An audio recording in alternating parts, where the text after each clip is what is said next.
2교시 진행하도록 하겠습니다. 대우조선해양에 대해서 이제 결국은 뭐 이제 분식 얘기가 나올 텐데 분명히 이제 중요한 거는 반기 검토 보고서가 날짜가 이제 8월 14일까지 공시하게 되어 있으니까는 아마 결산이 빨리 끝난다라고 하더라도 회사는 절대 그 전에 공시를 안 하겠죠. 아마 8월 14일 저녁 6시 뭐 끝나는 시점 돼가지고 잊혀질 때쯤, 왜냐하면 그 다음날 쉬는 날이니까는 실제로 그렇게 많이 공시합니다. 감사했던 회사들 중에서 실적 정말 안 좋은 회사들 보면은 8월 14일 이제 8시에 공시한 올빼미 하는 데도 많이 있고요. 그래가지고 아마 여기도 아마 그렇게 되지 않을까. 좀 주말이 끼니까는 이제 그때 되면은 이제 모든 게 알 수 있을 것 같고, 그러면 결국은 이제 분식이냐 아니냐의 싸움은 이제 그 다음 주나 아니면은 뭐 주말에 또 정보가 또 나오겠죠. 결국은 뭐 고의성이 있었냐 아니면은 정말 오류였냐, 그리고 예상을 했냐 아니면은 2015년 지금 와서 이제야 이게 보였다라는 뭐 여러 가지 주장이 나올 것 같습니다. 그래서 이제 결국은 이제 제일 중요한 거는 8월 14일이 되어 봐야지만 이제 모든 게 알 수 있지 않을까라고 생각이 들고요. 여기까지 해가지고 대우조선해양은 일단은 마치도록 하고요. 그다음에 사실은 이 뒤가 사실은 저는 더 재미있는 사례들이 이제 케이스별로 하나씩 다 들어가 있거든요. 근데 우양HC는 사실은 대우조선해양하고 거의 똑같습니다. 그래서 이거는 빨리 한번 보도록 하겠습니다. 여기도 이제 플랜트 쪽이었는데, 플랜트 공사 그쪽이었는데, 유가가 계속 떨어지고, 그 다음에 뭐 중동 쪽도 그래가지고 회사가 계속 마진율이 점점 낮아지고 있는 상황이었고, 이 회사 같은 경우에는 아무튼 코스닥 상장 회사였는데, 주식 투자 잘한다는 슈퍼개미도 왕창 물렸죠. 여기에 왕창 물려가지고 그분이랑 몇 명이랑 해가지고 여기 지금 집단 소송을 하고 있는 걸로 그렇게 또 소문이 돌고 있고, 손익계산서만 사실 봤을 때는 이 회사가 왜 망하는 회사인지는 전혀 예상이 안 됩니다.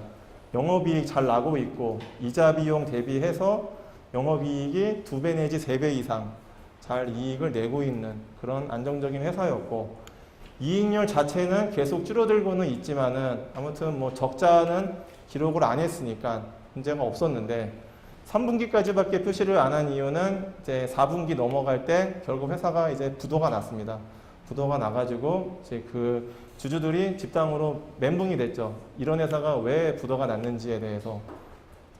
재무상태표를 사실 보더라도 그렇게 문제가 있어 보이지는 않아요. 왜냐하면은 유동 비율이 계속 늘어나고 있습니다. 유동 비율 늘어나고 있고, 부채 비율은 점점 줄어들고 있죠. 유동 비율은 이제 유동 자산을 유동 부채로 나눠가지고, 유동 부채, 그러니까는 1년에 만기가 되는 부채 대비해서 1년짜리 자산이 어느 정도 되냐. 그러면은 우리가 최소한 유동 자산이 유동 부채보다는 많이 있다. 130%. 예전에 97%, 129%였는데 2014년 3분기에 거의 140%다. 점점 늘어나고 있고, 그 다음에 부채 비율은 단순하게 부채를 자본 가지고 나눈 수치인데, 당연히 부채 비율이 줄어들면 좋겠죠. 자본 대비해서 부채가 적다라는 얘기니까는.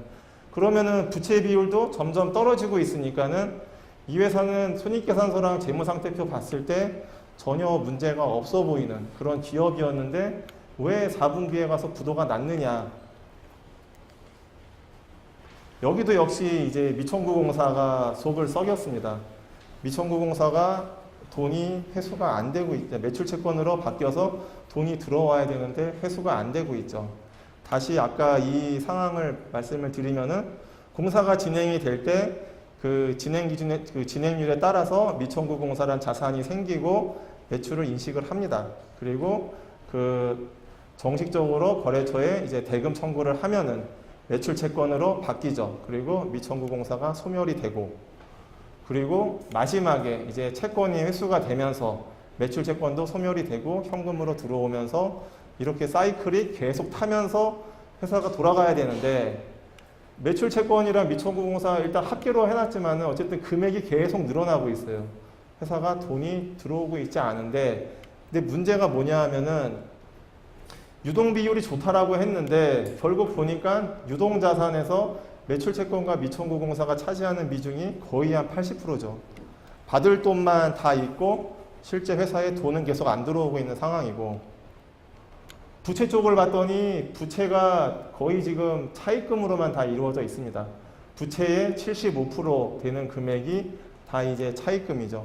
갚아야 될 돈인데 돈을 갚으려면 결국 돈을 벌어야 되는데 돈은 못 벌죠.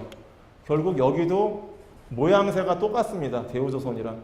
차입금 늘어나는 거 따라서 미천구공사 계속 늘어나고 있죠. 결국 돈이 안 들어오니까는 회사 투자도 해야 되고, 그 다음에 그 급여도 지급을 해야 되니까 결국 돈을 또 빌려올 수밖에 없죠. 그래서 그 차입금이 계속 늘어나는 상황이고, 현금 흐름표도 역시 이제 똑같은 그림을 딱 보여줍니다. 아까 말씀드렸다시피 문제가 되는 회사의 현금 흐름표를 보면은 영업활동 현금 흐름 마이너스, 투자활동 마이너스, 재무활동 플러스.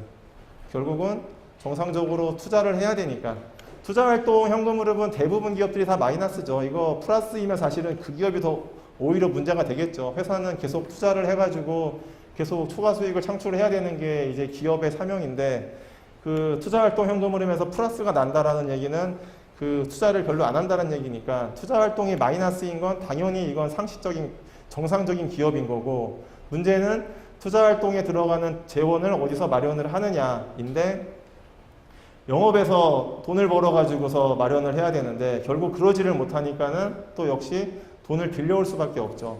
그래서 중간에 유상증자도 한 2번 했고, 그리고 그 이제 전환사채, 그리고 신주인수권부 사채도 이제 발행을 하는 여러 가지 방법을 씁니다.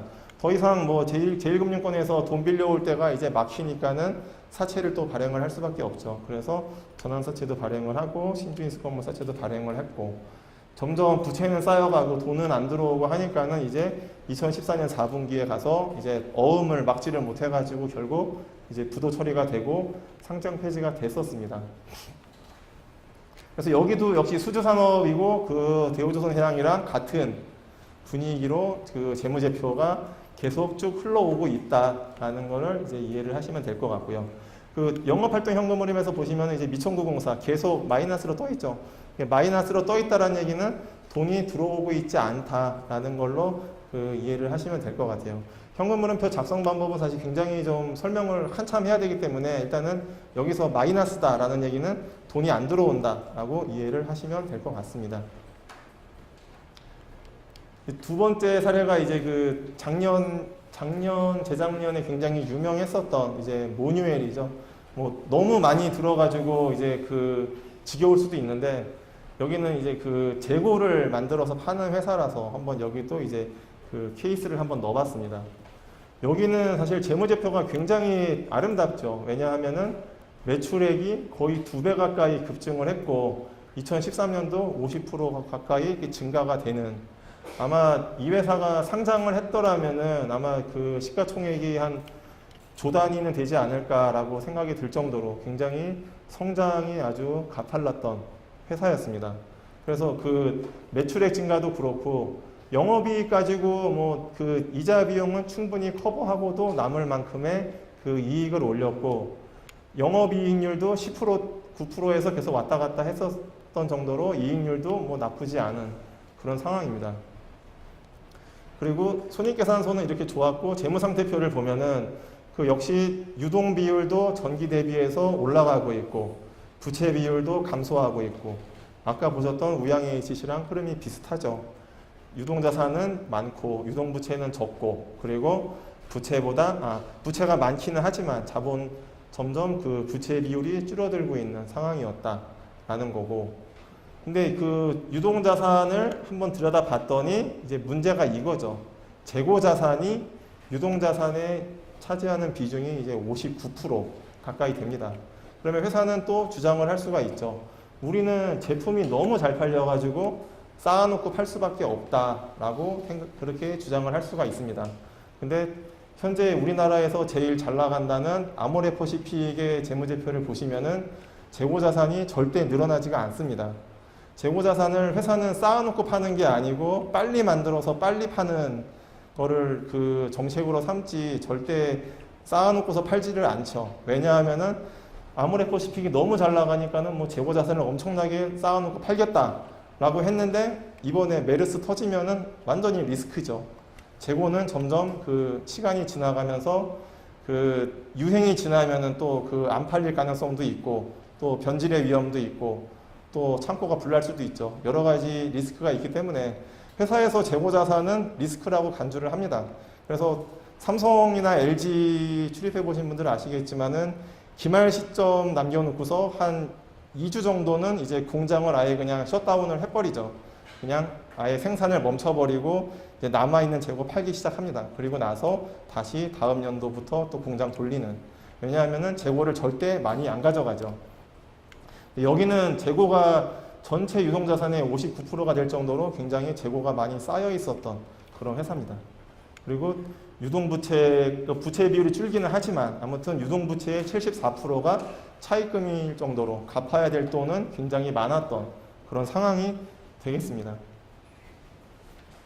이 회사는 사실은 그 망했던 이유가 뭐 재고자산도 있었고 뭐 매출 채권도 있었고 굉장히 여러 가지 이슈가 있었는데 사실은 제가 봤을 때는 우리가 확인할 수 있는 방법은 이 회사가 부실이다 아니다를 확인할 수 있는 방법은 역시 현금흐름표를 통해서밖에 볼 수가 없겠죠. 그리고 현금흐름표에서 사실은 모든 걸 다 얘기를 해줍니다. 1년에 600억이랑 358억의 이익을 내놨는데 결국 회사가 1년 동안 영업활동을 해서 벌어들인 돈은 한참 못 미치죠. 143억. 그리고 여기는 아예 15억. 굉장히 말하기 부끄러운 숫자죠. 600억의 이익을 내놨다라고 했는데 결국 영업활동 가지고 회사에 1년 동안 돈 들어온 거는 15억밖에 안 된다라는 거는 이건 상식적으로 말이 안 되죠. 근데 그 신한은행에서 제가 강의를 할 때 이제 그런 얘기가 나왔는데 신한은행에서는 이 모뉴엘 터지기 전에 차입금을 다 상환을 받아가지고 이제 손실을 피해 갔는데 그 여신 담당자가 이제 그 현금흐름표를 보면서 이제 얘기했던 것 중에 하나가 이제 이겁니다. 매출채권 처분 손실 금액이 굉장히 크다라는 거죠. 그러니까 이게 뭐냐 하면은 그러니까 일종의 어음을 이제 할인을